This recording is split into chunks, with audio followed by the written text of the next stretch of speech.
কিছুদিন আগে জেনারেল ওয়াকার নিয়ে একটা এপিসোড করেছিলাম। তো ওয়াকার সম্বন্ধে অনেক কথা বলেছি, ভালো খারাপ। তো এখন মনে হচ্ছে বাংলাদেশে রাজনীতিতে দুই ক্ষমতাধর ব্যক্তির মধ্যে একজন হচ্ছে ওয়াকার, আর দ্বিতীয়জন হচ্ছে আমাদের ডক্টর ইউনূস। তো এখন মনে হচ্ছে ডক্টর ইউনূসকে নিয়েও দু চারটা কথা বলা দরকার। ডক্টর ইউনূসের গভর্নমেন্ট নিয়ে খুব বেশি কিছু বলবো না এখনো, কারণ বিপ্লবোত্তর সরকার এক বছরে আসলে is too early two comment যে খুব ভালো কিছু করেছে বা খারাপ করেছে, সেটার জন্য আরেকটু আমাদের ওয়েট করতে হবে। কিন্তু ডক্টর ইউনূসের ইন্ডিভিজুয়ালি সাফল্য ব্যর্থতা কিছুটা আমরা আলোচনা করতেই পারি। তো ডক্টর ইউনূসের একটা বড় গুণ হয়েছিল বাংলাদেশের জন্য, যেহেতু উনি ইন্টারন্যাশনালি রেকগনাইজড, বিশেষ করে ইউএসএ ল মেকারদের সাথে, পাস্ট প্রেসিডেন্টদের সাথে, অনেকের সাথে ওনার যোগাযোগ উঠা বসা ছিল। এরা আবার খুব সম্মান করে ওনাকে। তো অবভিয়াসলি ওনাকে আনাতে চিফ অ্যাডভাইজার হিসাবে দেশে একটু স্থিতিশীলতা এসছে অ্যাজ অ্যান ইন্ডিভিজুয়াল। প্লাস ভারতও খুব বেশি ওনার নামে খারাপ ভালো বলতে পারে নাই বা বলতে চায় নাই, কারণ বলে অন্যদের কাছে নিজেদের মুখ কালা করতে চায় নাই এরকম একটা ইন্টারন্যাশনালি রেকগনাইজড ইন্ডিভিজুয়াল সম্বন্ধে। তো সেটা আমরা একটা বড় সার্ভিস পেয়েছি, কোনো সন্দেহ নেই। সেটার কারণে ইন্টারন্যাশনালি বাংলাদেশের যে বিপ্লবোত্তর সময় যে একটু স্থিতিশীলতা এসছে, সেটা ডক্টর ইউনূসের পার্সোনাল এবং ইন্ডিভিজুয়াল ইমেজের কারণেই হয়েছে। ইন্টারন্যাশনালি কেউ তেমন একটা কোনো কিছু নিয়ে প্রেশার দেয় নাই, সেটা হাসিনাদের জন্য পক্ষে বিপক্ষে হোক বা অন্য কিছুর পক্ষে বিপক্ষে। এভরিবডি অ্যাকসেপ্টেড দি আউটকাম, যে আচ্ছা ঠিক আছে, we know this guy, so let them run their own country. So that was a big service for the country, and that was a big success for Dr. Yunus himself. আমাদের জন্য ভালো, ওনার জন্য ভালো। তো এটা সাফল্যের মধ্যে এটা হচ্ছে ওনার ইন্ডিভিজুয়াল ইমেজের জন্য। আর ব্যর্থতা যদি দেখি আমরা, ব্যর্থতাও আছে। ব্যর্থতার মধ্যে বড় ব্যর্থতা যেটা হচ্ছে, আমরা রিসেন্টলি দেশে বিদেশে সাংবাদিক সবাই নানাভাবে একটা কথাই নিয়ে বিনিয়ে বলে যে ইউনূস সরকারের প্রধান বাধা হচ্ছে জেনারেল ওয়াকার। তো বাংলাদেশ এবং অন্যান্য দেশে, আমাদের আশেপাশে যে সমস্ত ছোট ছোট দেশ আছে, সেই সব দেশগুলিতে আর্মিদের একটা ইনফ্লুয়েন্স সবসময় থাকে। এখন ডক্টর ইউনূসের বড় ব্যর্থতা যেটা আমি বলি, সেটা হচ্ছে যে বর্তমান আর্মি চিফ নিয়ে এখন দেশে বিদেশে সবাই এই কথা বলে যে জেনারেল ওয়াকারের দোষ, সব কিছুতে জেনারেল ওয়াকারের দোষ, যে জেনারেল ওয়াকারের জন্য এটা করতে পারতেছে না, সেটা করতে পারতেছে না। এখন একটা প্রশ্ন আমাদের সবসময় মাথায় রাখতে হবে, সেটা হচ্ছে যে একটা রাজ্যে রাজা হচ্ছে প্রধান, সেনাপতিকে রাজা নিয়োগ দেয়, রাইট? রাজার আদেশে সেনাপতি কাজ করে। যদি সেনাপতি রাজার থেকে বেশি বড় হয়ে যায়, তখন তো আর রাজ্য চলবে না, তখন সেই রাজাকেও আপনি রাজা বলবেন না, কারণ রাজার আন্ডারে সেনাপতি কাজ করে। একটা জিনিস হচ্ছে যে পাওয়ার, মানুষ পাওয়ারফুল ততক্ষণ যতক্ষণ সে পাওয়ারে থাকে, ঠিক কিনা? সরকারি চাকরিজীবী থেকে শুরু করে আপনার আর্ম ফোর্সগুলিতে, আর্মিতে বা অন্যান্য ফোর্সে, পুলিশে, যত জায়গায় যত পাওয়ারফুল লোক দেখবেন যতক্ষণ ক্ষমতায় থাকে, রাইট? যখনই আপনি ক্ষমতার থেকে বের হয়ে যাবেন, তখন কিন্তু বেশিরভাগ সময় আপনি আম আদমি হয়ে যান। ধরেন আপনার জেনারেল ওয়াকার বা পুলিশে এখানে ওখানে যারা সাংঘাতিক পাওয়ারফুল, এখনও যারা খুবই ইনফ্লুয়েন্স করতেছে, this people are powerful because they are still in power. আপনি যেদিন থেকে পাওয়ার থেকে সরে যায়, আমরা ইন্ডিভিজুয়াল পার্সোনাল লাইফে দেখেছি, নিজেদের আত্মীয় স্বজন, বন্ধু বান্ধব বা নিজেদের লাইফে যতজন বড় বড় পজিশনে ছিল, যেই পাওয়ার ছিল, যে ইনফ্লুয়েন্স ছিল, যেদিন থেকে পাওয়ার থেকে নেমে যায় বা তাদেরকে পাওয়ার থেকে বের করে দেওয়া হয়, সেদিন থেকে আসলে তাদের আর এত পাওয়ার থাকে না, ইনফ্লুয়েন্সও থাকে না। তখন শুধু একটু কানেকশন দিয়ে এখানে ওখানে যে একটু সম্মান পায়, খাতির পায়, কাজকর্ম করিয়ে নেয়, but that's not power, that's not influence. তো এখন এই যে আমরা সবাই কমপ্লেন করি, সত্য হোক মিথ্যা হোক, we don't know the main reason behind, but apparently মনে হচ্ছে ডক্টর ইউনূসের সরকারের এবং দেশের সংস্কারের বা অন্যান্য কাজে মেজর যে সমস্ত ডিসিশন মেকিং হচ্ছে সেগুলির প্রধান বাধা হচ্ছে মনে হচ্ছে জেনারেল ওয়াকার। ওয়াই?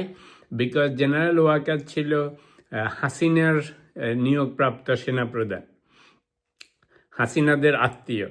হাসিনার আমলে যে সমস্ত লোককে অ্যাপয়েন্টমেন্ট দেওয়া হয়েছে, বিশেষ করে এরকম সেনাপ্রধান যেগুলি বা আর্মিতে, পুলিশে, নেভিতে, বিডিআরে, গভর্নমেন্টে যে সমস্ত লোককে অ্যাপয়েন্টমেন্ট দেওয়া হয়েছে, আপনি চিন্তা করে দেখেন হাসিনা নিয়োগ দিয়েছে আর সেটা হাসিনা ভক্ত হবে না, আওয়ামী লীগ ভক্ত হবে না, রক্ত মাংসে 14 গোষ্ঠীতে আওয়ামী লীগ ভক্ত হবে না, এটা অলমোস্ট আনবিলিভেবল, অসম্ভব, ইম্পসিবল, রাইট? তো যখন ওয়াকারকে অ্যাপয়েন্টমেন্ট দিয়েছে, তো নিশ্চয়ই হাসিনারা তার 14 গোষ্ঠী কেন 18 গোষ্ঠীর খবর নিয়ে যখন দেখেছে যে 100 জায়গায় 500% সে আওয়ামী লীগ এবং হাসিনাদের ভক্ত, তখনই তাকে সেনাপ্রধান বানিয়েছে। Does it make sense? It does. Awami লীগের একটা গুণ হচ্ছে, হাজারো দোষ আছে, কিন্তু আওয়ামী লীগের একটা গুণ হচ্ছে এরা সাংঘাতিক লয়াল। আপনি আওয়ামী লীগকে কোনোভাবেই অন্য কিছুতে নিতে পারবেন না।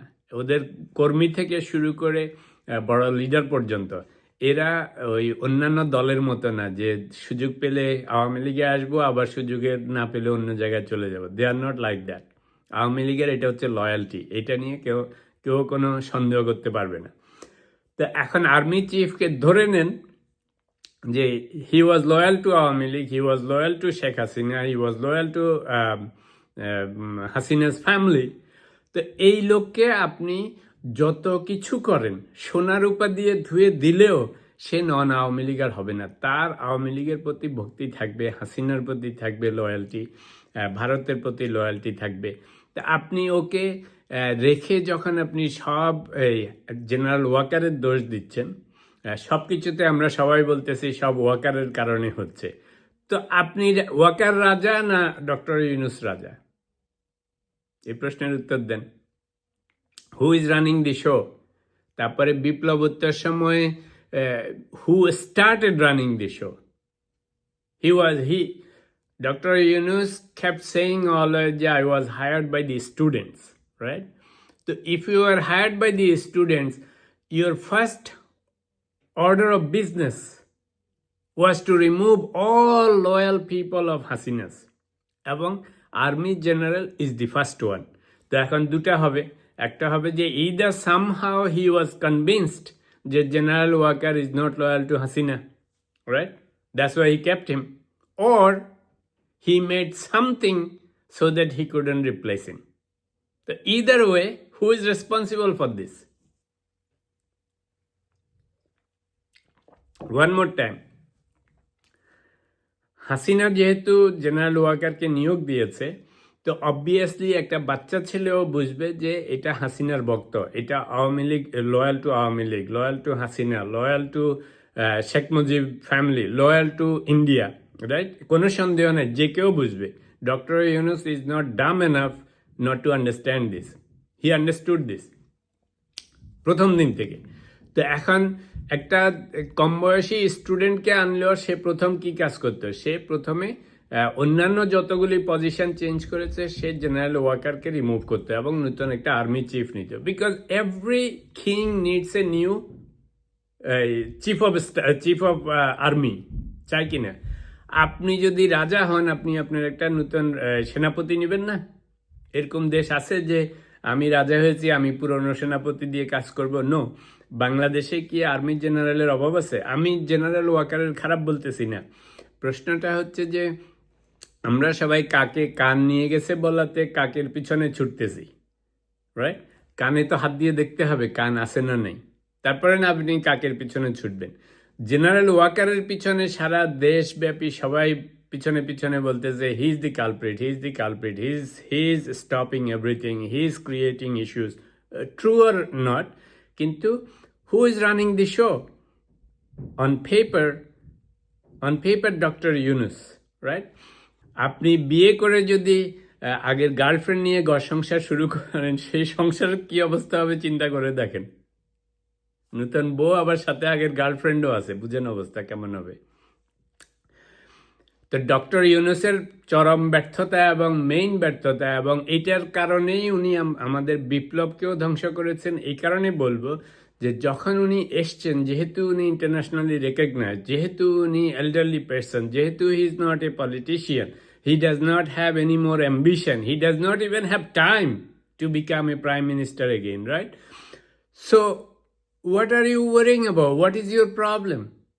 Why you couldn't remove your chief of army?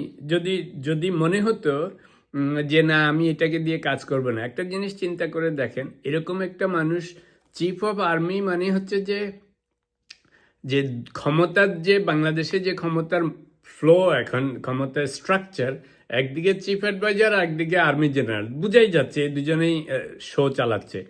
তা আপনি যে কোনো ডিসিশন নিলে আপনার ঘরের কথা বাইরে কেমনে যাবে, যাবে বিকজ আপনার সেকেন্ড হ্যান্ডই তো হচ্ছে আর্মি জেনারেল। এখন আপনি everything you are doing that's being passed on to Awami League, Hasina, Bharat, India, here, there, everywhere. You don't have any confidentiality, you don't have any privacy, do you? You don't. কারণ আপনি তো কথাই বলতে পারতেছেন না। আপনি যদি আপনার বউকে বিশ্বাস না করেন, হাজবেন্ডকে বিশ্বাস না করেন, আপনি সংসারে গোপন আলোচনা করবেন কেমন করে? কারণ সব তো আপনার আরেকজনের কাছে চলে যাবে। তা আপনার ঘরেই প্রবলেম এখন। সেজন্য মোদ্দা কথা হচ্ছে যে ডক্টর ইউনূসের বড় ব্যর্থতা যে উনি সেনাপ্রধানকে উনি নূতন চিফ অফ আর্মি নিয়োগ করে নাই ওনার পছন্দ মতো, নিউট্রাল, কিংবা at least not Awami League, are not loyal to India and Hasina and Sheikh family and Awami League.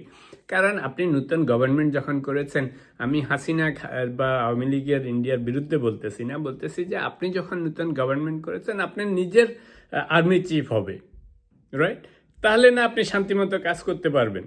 এখন অবস্থা এমন দাঁড়িয়েছে, আর আর্মি চিফ এমন একটা পজিশন, সারা দেশ কন্ট্রোল করতে পারে, সারা দেশের সব খবর তার কাছে যায়। যতটা না ডক্টর ইউনূসের কাছে যায়, তার থেকে বেশি খবর যায় হলো আর্মি চিফের কাছে। তো আপনি তো কোনো গোপন কথাই নেই, আপনি যে কোনো পলিসি করতে যান, যে কোনো জিনিস করতে যান, আপনার কিচ্ছু প্রাইভেট নেই, কিচ্ছু কনফিডেন্সিয়াল নেই। আপনি কেন তার সাথে বসবাস করতেছেন? এক নম্বর। দুই নম্বর হচ্ছে যে আপনি যদি না পারেন, কথার কথা সিচুয়েশন ইজ সাচ যে আপনি তাকে কন্ট্রোল করতে পারতেছেন না, রিমুভ করতে পারতেছেন না, আপনার মাথার উপর কিছু গোপন কিছু ধরে রেখেছে, বা আপনার বিরুদ্ধে কিছু ফাইলপত্র আছে, I am sure something is there. যে কি জানি বলে, ওয়াকার ডক্টর ইউনূসকে দেখিয়েছে যে যদি আপনি এটা করেন, আমি এগুলি আপনার ফাঁস করব, আপনাকে বিভিন্নভাবে ই করা হবে, হ্যারাস করা হবে। There must be something blackmailing type. Otherwise, Dr. Yunus is not dumb enough, stupid enough to keep the old army chief. Would you? No one would keep him for even 2 days.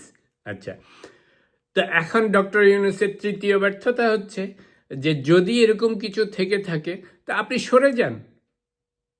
আপনি তো কালকে America চলে যেতে পারেন, কালকে ইউরোপে চলে যেতে পারেন, আপনি তো কোথাও বাধা নেই। আপনি বলেন যে ভাই, জাতির সামনে যা বলেন যে আমি আরও অনেক কিছু করতে চেয়েছিলাম, কিন্তু পারিবারিক আরে পার্সোনাল রিজনে I am not able to continue this thing anymore, just leave.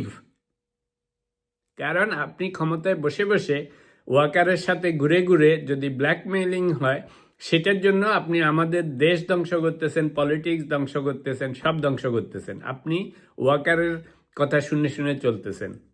Should you do that? Do we deserve that? No. So make your mind যে আপনি ইদার ইন্ডিপেন্ডেন্টলি কাজ করবেন, দেশের স্বার্থে করবেন, দশের স্বার্থে করবেন, দরকার হলে ওয়াকারকে সরাবেন, সেটা সরাতেই যদি আর্মি শাসন আসে, আসুক, কু হয়, হোক, আপনি তো ইউ ডিড ইউর বেস্ট। কিন্তু আপনি এই এরকম একটা ইন্ডিভিজুয়ালকে সাথে রেখে আপনি নিজের কাজ যেমন করতে পারতেছেন না, তেমনি আপনি আমাদের দেশের দশের রাজনৈতিক সব কিছুর 12টা বাজাচ্ছেন। You have no right to do that. আপনাকে যদি স্বাধীনভাবে কাজ করতে না দেয়, you leave. আর স্বাধীনভাবে যদি কাজ করতে দেয়, you change the army chief. আর যদি আপনার আর্মি চিফকে পছন্দ হয়, মনে করেন যে he is neutral, that's fine, তাহলে আপনি অ্যানাউন্সমেন্ট দেন যে you know what, he is a change man, he is helping me in every way, whatever I want he does that, there is no conspiracy going on. Can you do that? Do us this favor.